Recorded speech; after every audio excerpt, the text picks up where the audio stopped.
Nous allons prendre la parole de Dieu dans Jean 11. Jean 11, à partir du verset 22.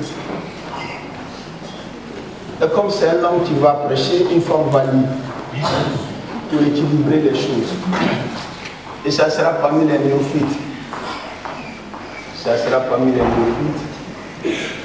Jean 11, voilà, c'est bien. Les néophytes. Notre sœur, Naomi 2, va faire la lecture.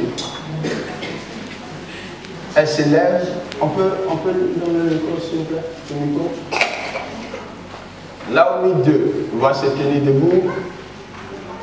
Elle va faire la lecture. C'est affiché déjà.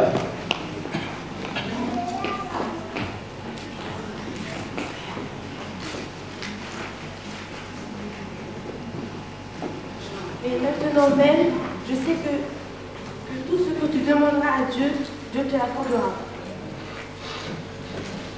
Jésus lui dit, ton frère ressuscitera. Je sais, lui répondra qu'il ressuscitera à la résurrection au dernier jour. Est-ce que j'ai enlevé le micro? Ah, ok. Jésus lui dit, je suis la résurrection et la vie. Celui qui croit en moi vivra, quand même il sera mort. Et quiconque vit et croit en moi ne mourra jamais. Crois-tu cela?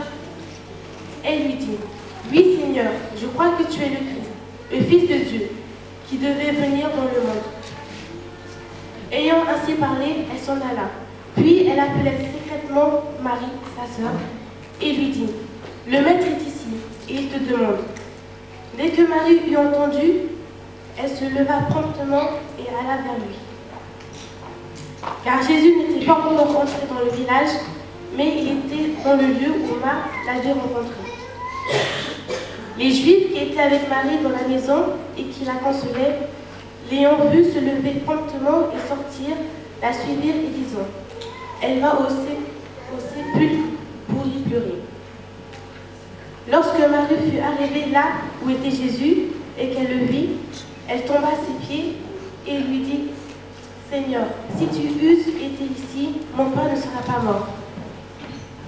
Jésus, la voyant pleurer, elle et les Juifs qui étaient venus avec elle, frémit en son esprit et fut tout ému. Et il dit, où l'avez-vous mis? Seigneur, lui répondit-il, viens et vois. Jésus pleura. Jésus pleura. Amen. Jésus pleura. Seigneur, nous voulons te bénir parce que tu es le Dieu, tu es dans ta parole. Et nous voulons te recommander la parole entre tes mains. Conduis-nous, dirige-nous. Seigneur, tu connais mes lacunes, mes faiblesses. Mais je veux appeler le Saint-Esprit pour nous parler à la puissance de ton nom. Glorifie ton nom au nom de Jésus. Amen. Alléluia. Amen. Nous venons de faire la lecture de Jean 11, du verset 22 jusqu'à 44. Et quand nous lisons ce chapitre, il est question de la mort et de la résurrection de Lazare. Lazare est mort et il est ressuscité. Mais nous voyons aussi que la Bible parle de deux personnes, Marie et Marthe, qui étaient les sœurs de Jésus de Nazareth. Au moment où Lazare mourait, Jésus n'était pas là. Donc, Marie, c'est la main qui avait versé le parfum de bonne odeur au pied du Seigneur Jésus. Donc, c'est la sœur de Lazare et Marthe aussi. Donc, Jésus n'était pas là. On constate que son meilleur ami Lazare est décédé. Et ces deux personnes, Marthe et Marie, avaient une relation d'amitié avec le Seigneur. Donc le Seigneur n'était pas là. Il faut une commission pour dire, ah, va appeler le Seigneur Jésus parce que Lazare est mort. Lazare est mort. Donc Jésus arrive et il y a deux paroles. Il y a Marc qui dit, mais le Seigneur, si tu étais là, mon frère n'allait pas mourir. Marc aussi dit, le Seigneur, si tu étais là, mon frère n'allait pas mourir. Et le verset qui nous intéresse ici, le Seigneur va dire, à partir du verset 39, Jésus lui dit, ôtez la pierre. Marthe, la sœur du mort, lui dit, Seigneur, il sent déjà. Seigneur Jésus de Nazareth, mon frère sent déjà. Une discussion entre Jésus et Marthe. Et Jésus va répondre quoi à Marthe? Jésus va dire, mais Marthe, est-ce que je ne t'ai pas dit que si tu crois, tu verras ma gloire? Est-ce que je ne t'ai pas dit, si tu crois à ma parole, tu verras ma gloire? Mais Marthe continue, Seigneur, il sent déjà. Il ne faut pas être ridicule. Il y a tous les juifs, il y a tous les pharisiens. Et moi, tu sens déjà. Jésus va lui dire, je suis la résurrection et la vie. Je suis la résurrection et la vie. Alléluia. Bien-aimés, analysons ce comportement de Marthe. C'est là qu'il a eu le privilège de parler avec le Seigneur souverain. C'est là même qu'il a eu le privilège de le connaître. Mais Marthe, en réalité, avait une connaissance superficielle. En réalité, Marthe avait une foi superficielle. Parce que le Seigneur lui dit, Marthe, je suis la résurrection et la vie. Et Marthe dit, au verset 39, elle dit, mais le Seigneur, il sent déjà. Ça fait déjà 4 jours. Rien n'est possible. Ce n'est pas possible, Seigneur. Jésus lui dit, je suis la résurrection. C'est pour cette raison, la pensée de ce matin, c'est ayons foi en Christ. Amen. Aie foi en Christ. Aie foi en Christ. Et nous allons voir les caractéristiques de la foi de Marthe. Une foi superficielle. Une foi superficielle. Au verset 22, elle dit quoi? Seigneur, je crois que tu es le Fils. Je crois que tu es le Seigneur. Au verset 22. Cette foi, elle est superficielle. Parce qu'elle croit. Elle croit intellectuellement. Elle croit littéralement que Jésus est le Fils, est le Seigneur. Mais elle ne croit pas que Jésus a le pouvoir de ressusciter les morts. Elle ne croit pas à la seigneurie, à la souveraineté de Jésus de Nazareth. Alléluia. Et cela nous mine chaque jour. Nous croyons de notre bouche que Jésus est le Seigneur. Mais quand les problèmes arrivent, quand les difficultés arrivent, nous sommes dans un esprit défectueux. Un esprit qui limite la puissance, la souveraineté, l'autorité de Dieu. Nous disons oui, je vais à l'église, je crois au Seigneur. Merci Seigneur. Mais si tu crois à la puissance de Dieu, est-ce que tu crois que Jésus ressuscite les morts? Est-ce que tu crois qu'il est celui-là qui a arrêté la tempête? Est-ce que tu crois qu'il est celui-là qui adore aux morts et les morts ressuscitent? Marthe avait cette foi superficielle. Oui, Seigneur, tu es le Seigneur. Et combien de fois nous disons oui, Seigneur, oui, mais nous ne croyons plus au miracle du Seigneur. Bien-aimé, j'avais ce raisonnement aussi. J'avais ce raisonnement, je croyais que le Seigneur était Seigneur. Mais je ne croyais pas à la manifestation de la puissance de Dieu. Et ce matin, tu crois, oui, merci. Mais tu ne crois pas à la puissance de Dieu. C'est pour cette raison, depuis que tu es là, tu dis, je suis malade, j'ai pris Dieu et Dieu ne me guérit pas. Bien aimé, c'est parce que tu n'as pas encore la révélation que Jésus est celui-là qui guérit.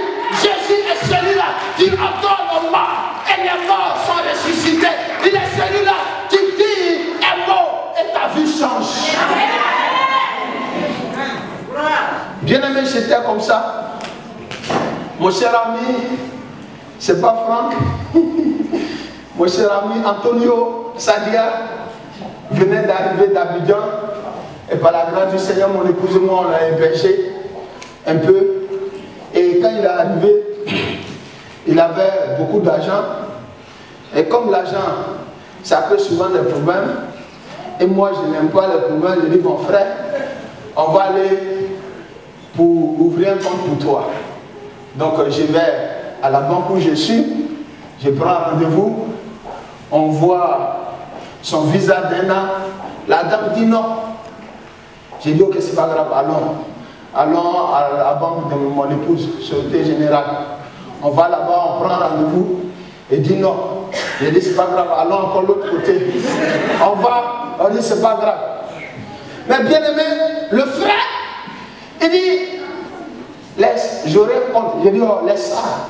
Ici, là, c'est pas une histoire comme ça. Hein. Ça, c'est pas une histoire de foi. On t'a dit, tu ne peux pas avoir ton téléphone, laisser. Laisse ça. Il dit que j'aurai un compte. Et comme il étudiait sur les Champs-Élysées, il est parti. Le soir, il rentre. Bon, entre guillemets, il m'appelait papa. Bon, je n'aimais pas trop ça. Il dit, mais papa, dis-moi, voici mon compte. J'ai ouvert un compte aux Champs-Élysées. Attendez.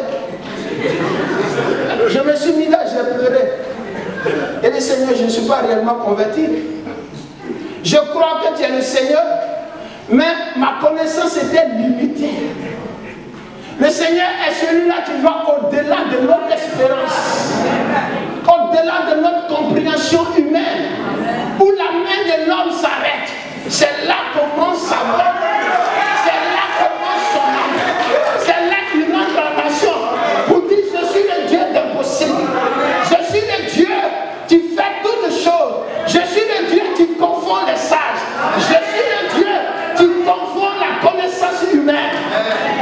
Frère, j'étais comme Matt. Frère, ce matin, tu es comme Matt. Oui, je crois.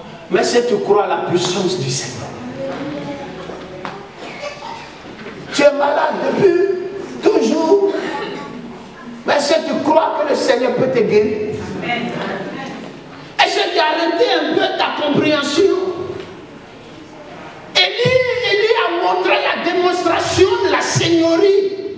Il dit, où sont les prophètes de Baal? Venez, moi j'ai un Dieu qui parle. Amen. Élie a prié, le feu est descendu. Et puis Élie était un homme comme nous. Ce n'était pas le premier miracle d'Élie. Le premier, c'est qu'Élie a prié. Il a arrêté le ciel. Il a fermé le ciel.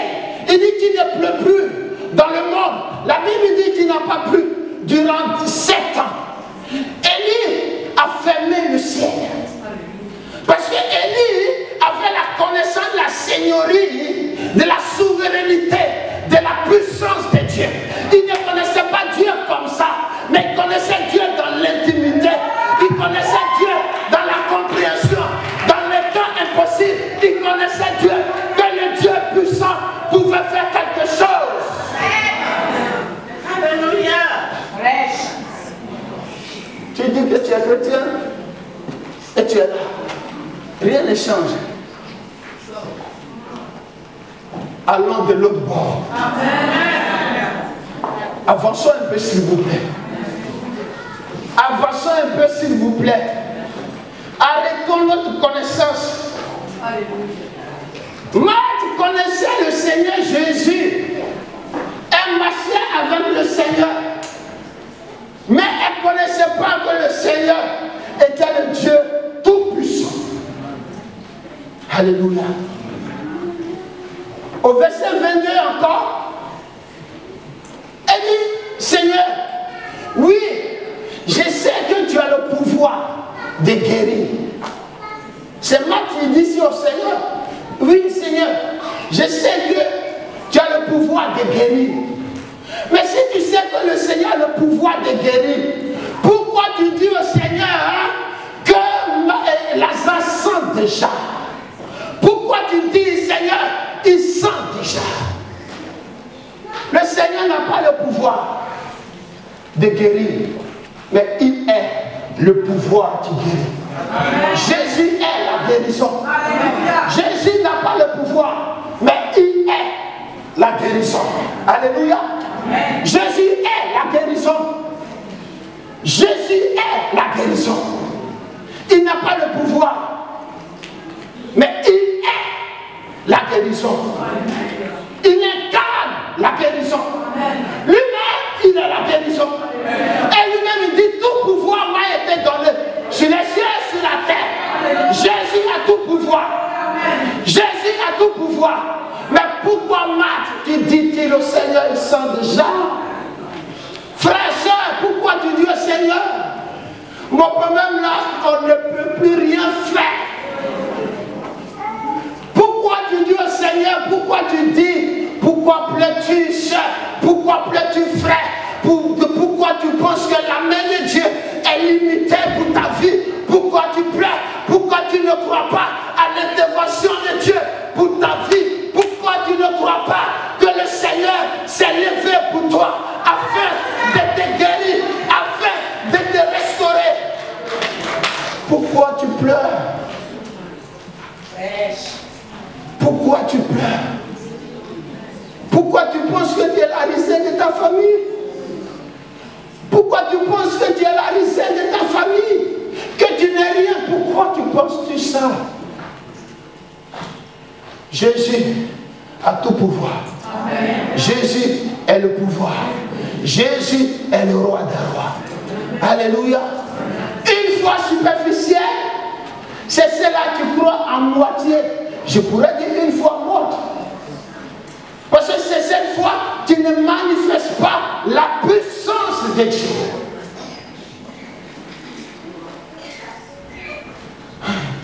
Si tu décides, Dieu nous fait grâce. Un paralytique nous rentre et il sort, il n'est plus paralytique. Les gens vont dire, est-ce qu'il n'y a pas la magie dedans? Le frère criait, toi, ce n'était pas magicien. Non. Non. Je ne suis pas magicien. Mais je m'appuie sur la parole du Seigneur. Je dis, voici les signes qui accompagneront tous ceux qui auront cru.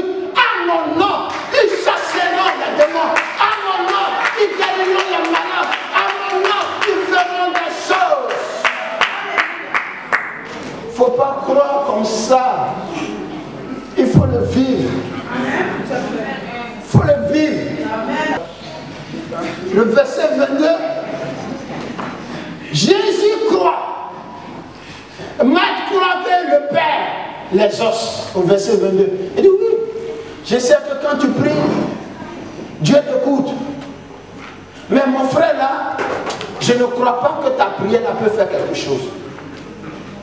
Beaucoup de personnes pensent cela.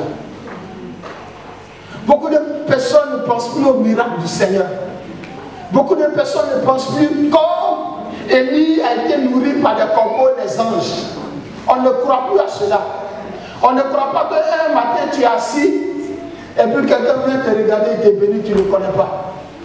Tu dis, ah Seigneur, tu es vivant. Amen. Amen. Et crois que Dieu, par ça, Jésus, quand Jésus prie, Dieu les os. Mais pourquoi il ne croit pas à la résurrection? Une foi superficielle. Au verset 27, quelque chose qui dit, je crois que tu es le Christ, le Fils de Dieu. Une foi superficielle. superficiel ne va pas au-delà. On croit simplement. Mais quand le problème nous mine, on fuit. Quand quelque chose arrive, on n'a plus le secours. On ne regarde plus à Dieu. On ne sait plus qui appeler. On oublie que notre secours vient de l'Éternel. On oublie que le secours véritable d'un chrétien vient de l'Éternel. Alléluia. Sœur, frère, ton secours vient de l'Éternel. Ton secours véritable vient de l'Éternel. Le verset 24, elle dit, elle croit à la résurrection des morts, mais pour elle, son dernier jour. Crois que Jésus te guérit maintenant. Crois que Jésus change ta vie maintenant. Crois qu'il dit, je suis la résurrection. Quand Jésus dit, je suis la résurrection, ça veut dire, il a le pouvoir sur la mort. Il a le pouvoir sur la vie. C'est Jésus qui donne la vie. C'est Jésus qui donne la vie. Veuillez m'excuser, c'est pour ça que je ne crois pas que le sorcier a pouvoir. Je ne crois pas. Sur un enfant de Dieu, je vais bien être précis. Je ne crois pas que le sorcier a pouvoir sur un véritable enfant de Dieu. Un chrétien affranchi. Un chrétien où Dieu a incarné le pouvoir et l'autorité. Je ne crois pas que le sorcier a pouvoir sur lui. Mais ce que je crois, le sorcier peut te toucher. Il peut te toucher, mais il n'aura pas le dernier mot. Amen. Il peut te toucher, mais en général, quand il nous touche, c'est parce qu'on dort trop. Quand tout va bien, on n'a plus nos habitudes de prier. On n'a plus nos habitudes de méditer. C'est la rose chez nous. À table, on mange, c'est le vin. Tout va bien. Ok. J'ai venu souffler un peu. Et quand il souffle, c'est là les frères même m'appellent maintenant. Ah! Est-ce que tu peux me soutenir en jeûne de prière? Je dis, mais quand c'était bon, est-ce que tu m'appelais? Quand ta soeur maintenant doit m'appeler. Alléluia! Crois à la résurrection ce matin. Crois à la résurrection ce matin. Jésus dit, je suis la résurrection et la vie. Que le Seigneur nous bénisse. Que Dieu nous bénisse. Alléluia. Il ne faut pas que nous puissions tomber dans l'incrédulité. Marc était incrédule. Marc était incrédule. Et c'est compréhensible. Quand le problème arrive, maintenant on ne sait plus où on met notre Bible. On ne sait plus qui est le véritable secours. Souvent d'autres chrétiens même vont chez les marabouts. D'autres même vont chez les marabouts, ils disent qu'ils sont chrétiens, mais ils vont là-bas. Sors dans ça ce matin. Alléluia. Dans l'épreuve, on doit regarder au Seigneur. Merci Seigneur. Que ton nom soit élevé. Amen. Nous avons vu les caractéristiques de la foi superficielle. Nous verrons un point, mais comment notre foi ne doit pas ressembler à celle du matin. Quelle démarche il faut faire? Merci Dieu. Merci. Il faut croire que Jésus est Seigneur. Ça c'est un point intérêt. Croire que Jésus est Seigneur. Et moi je crois ce matin que Jésus est Seigneur. C'est pour cette raison après je vais prier pour tous ceux qui ont des problèmes. Parce que je crois que Jésus va vous guérir. Et une guérison qui vient de lui. Une guérison où lui-même veut glorifier son nom. Je crois ce matin que tous ceux qui ont des problèmes, tous ceux qui ont des soucis, quand nous allons prier, Dieu va intervenir immédiatement. Parce que je crois que Dieu est dans sa parole. Il n'a pas changé. Je crois à cela. Je crois qu'il a le pouvoir, qu'il est la guérison ce matin. Et si tu es malade ce matin, crois que ta compréhension que tu avais doit changer. Quand tu te lèves à ta place pour venir devant, tu marches comme ça, je suis guéri. Tu viens, je suis guéri. Tu viens, je suis guéri. Tu viens, je suis guéri. Ça veut dire, il faut que tu dises, je suis guéri. Tu viens, je suis guéri. Je suis guéri. Et quand tu vas dire ça, quand on va dire, Seigneur, nous te rendons grâce. Parce que tu exauces notre prière. Pourquoi? Parce que la Bible dit, celui qui se confie en l'Éternel ne serait jamais confus. Et moi ce matin, je me suis confié au Seigneur. Donc Dieu ne permettra pas la confusion. C'est pour cette raison que tu seras guéri ce matin. C'est pour cette raison que tu auras la délivrance ce matin. Parce que je me suis appuyé sur l'Éternel. Alléluia. Dieu va faire encore